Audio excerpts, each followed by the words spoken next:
Hello everyone, it's Richard here again. I'm just uploading my video from Tuesday, 2 days ago on Wednesday. I tried uploading it, it took 24 hours to not upload. It got stuck on 95% of processing. YouTube's changed some things again. I'll try and do it now. It's difficult, so hopefully when you're watching this you'll have watched the next one. That's if anyone's actually watching these. Update on my arm. Right. Yes, Eleanor's painted me. She's tagged me. Yesterday, Eleanor hurt herself and I picked her up. I put her underarm there and I went up, plopped her down here and caught my fingers on the edge of there. As I did so, I felt and heard a rip just in my wrist, and I hurt badly. So I ended up using some strong painkillers, the Tramadol, that gave me a big high. With painkillers, I've said this before, you still feel the pain, but it just isn't painful. It's more pleasurable. So yesterday I was on those, and the problem with those really are they make you feel too good, and that's the main problem. When you start feeling the effects lessen, you want more pain to be able to take another one. I'm actually on the down now of it. I started with a headache this morning. Pain in my arm's back, but I'm not taking any more today because yesterday was a bit silly. Vic had to stop not go to college due to it, and I didn't agree with that. Also, I found that my temper's a little bit fraught at the moment due to the coming down off the Tramadol.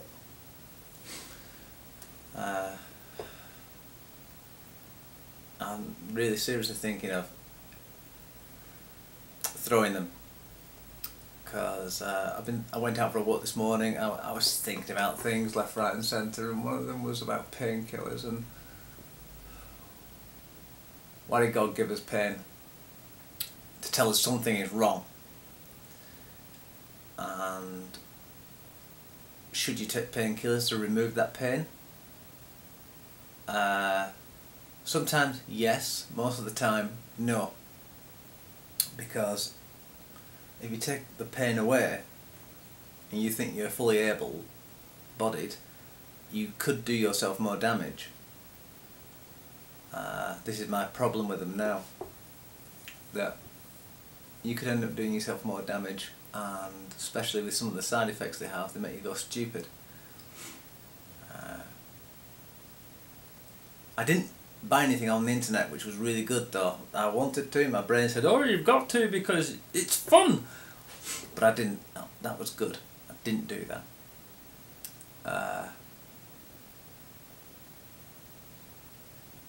But if you are like incapacitated and you wouldn't risk hurting yourself because you're in so much pain, then painkillers, yep, that's right on. That's the best time for them.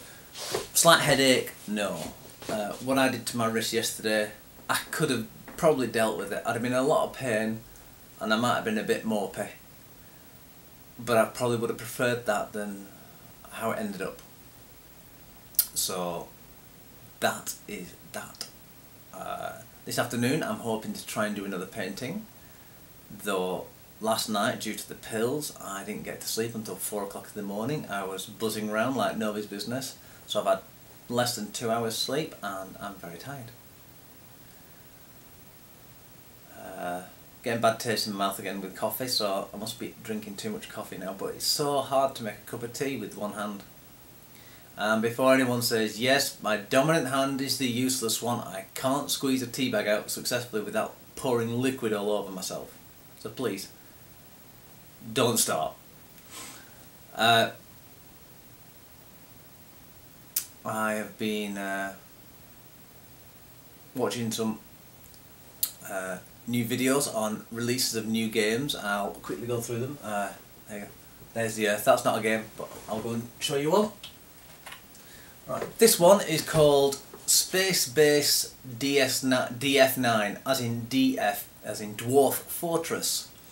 It's also a parody, because you got people walking around with chicken heads, like aliens, and some of the things they say are a bit ridiculous. It's done by Double Fine. You can purchase it now for about $18.99, so it's about $22 US dollars, and you can have access to it now. It's very buggy. I think it's too buggy to have been released for such an expense. I'm not going to purchase it. It was one of the ones I was thinking of, oh, maybe I should ask if I can actually get this, but no, it's not. It is a bit silly. It's a bit too expensive, and it might come down in price, because I found out that a lot of these alpha games you could end up paying 10% extra on top for actually getting early access, so you might as well wait. So I watched a few videos on it, and it is actually Dwarf Fortress survival game mixed with The Sims. The good thing is, like that bit there, it's called Space Face, so it's like Facebook. And you can tell if you get someone on your ship, if they've got a parasite inside them, because they'll start talking about like blogging that they've got a bad stomach, or if they're going to sabotage your vessel, they'll hint about it in that. So that's a good system. The bad system is basically you can tell them, ask them to do things like put a beacon down there for security people to go over there, and very rarely will they go over there. Hopefully this will be solved later on. But I'll still watch some of the videos to see if it gets better, because I do want to give games the chance. Ow! Sorry, my arm's expanding at the moment today. And because I won't take any painkillers, it's going to be like this for a while. Anyway, so let's go on to the next one. RimWorld. This is Dwarf Fortress roguelike. It's all randomised, like Space Base DF9 is. Oh yeah, DF9. I think it's like DS9 as well, so it's another parody.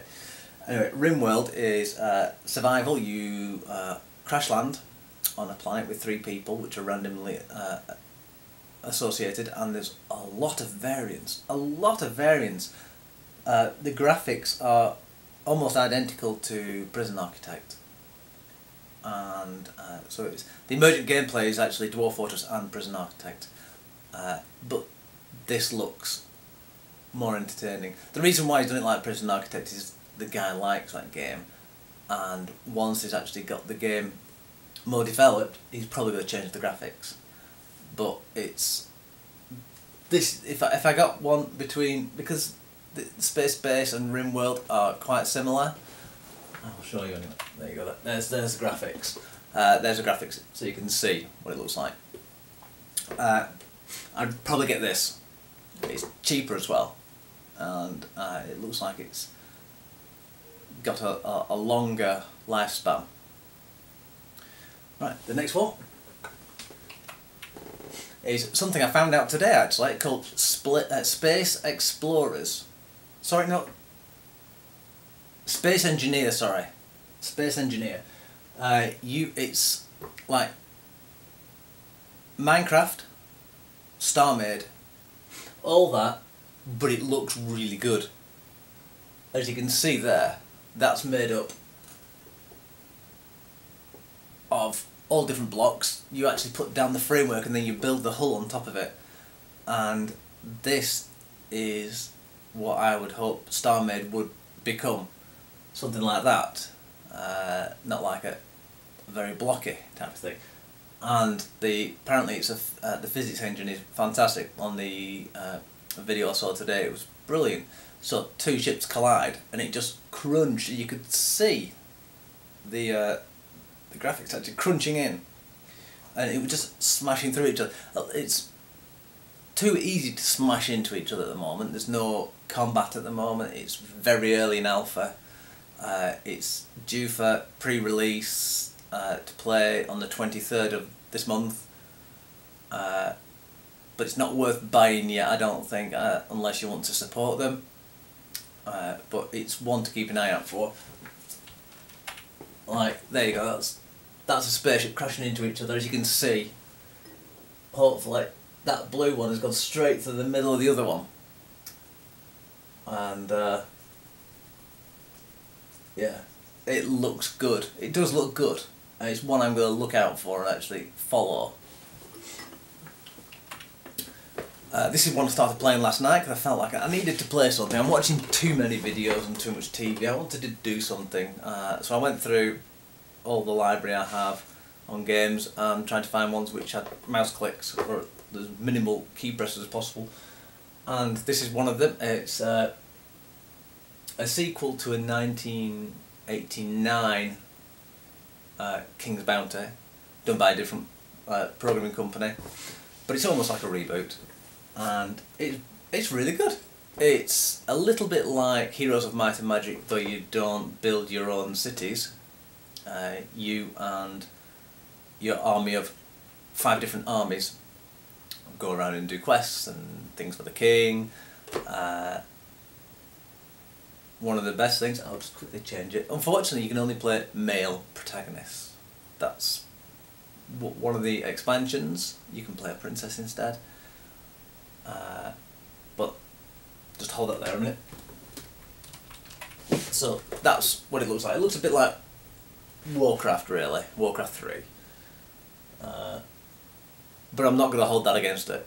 Last night I was quite hooked actually, for 4 hours. It was fun. The gameplay is fun. And reading the rules, it's simple, yet detailed and complex. And a good thing about it is, apparently, you can get married and have children. And it's not just the fact that you get married and have children, it affects the gameplay. It changes some rules and makes it better for you. And I've always wanted that in a game, that you get married and it affects how you play.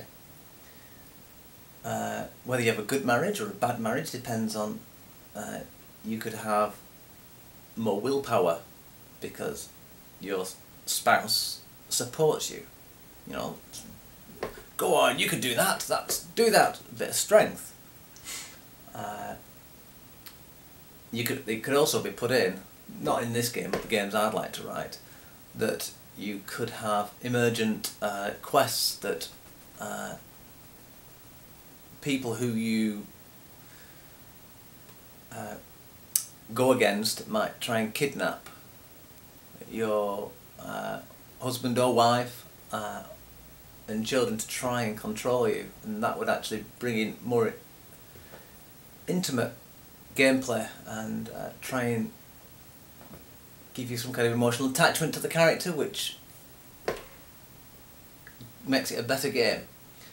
And I like the idea of children, that you have children and if your character dies, then you either take on the spouse as a character or the children. And if you could, and I have thought about this a lot, depending on how you feed them, what you feed them, how you grow up, where they grow up and things like that, their characters will change slightly differently. And that's how the character generations are done. So when your character dies, you don't roll anything else, you don't choose anything. Their life up to what is it, adolescence, 19 years old, 17, 19 years old, something like that, they grow up until that point and then they stop. And if you go and choose a child as a player character, then what I would do is I'd actually change the world. So basically, if it's a single player world, it's easier than that way. The NPCs pass their businesses on down to their children, kings abdicate or die, other people come in. It would make the world so lively, but it would make it very difficult as well. code, but I'd love to see that.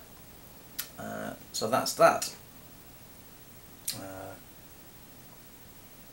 So yeah, that's the game I'm playing. I'm gonna probably go on it in a minute and just see how far else I can get.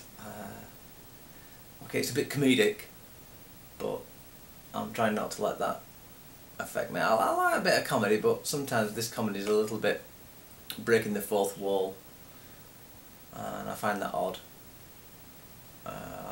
Did I say that?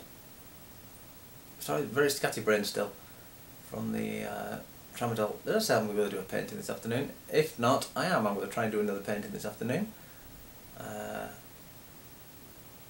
And oh yes, and Elizabeth's on her way to Battenfeld tonight with the church and Nana, but not with anyone else. Unfortunately, I can't afford it. Big sigh. But there you go. That's my update, and hopefully my other one will be uploaded in the next 10 days. I can actually stick this one up as well. Right, thank you very much all for watching. My name is Richard Holton, and this is Life and Games 14. Thank you all for watching. Bye for now.